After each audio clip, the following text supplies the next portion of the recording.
Два брата туркменской национальности найдены мертвыми в своем доме в Пендике.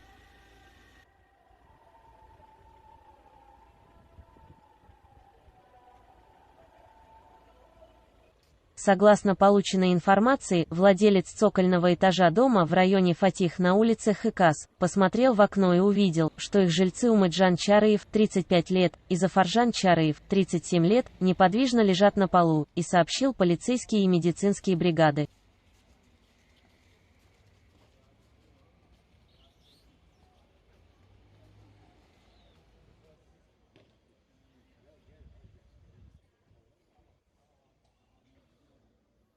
В то время как силы безопасности приняли меры предосторожности, натянув полосу у входа в здание, медицинская бригада, которая вошла в квартиру, когда домовладелец открыл дверь, определила, что братья погибли.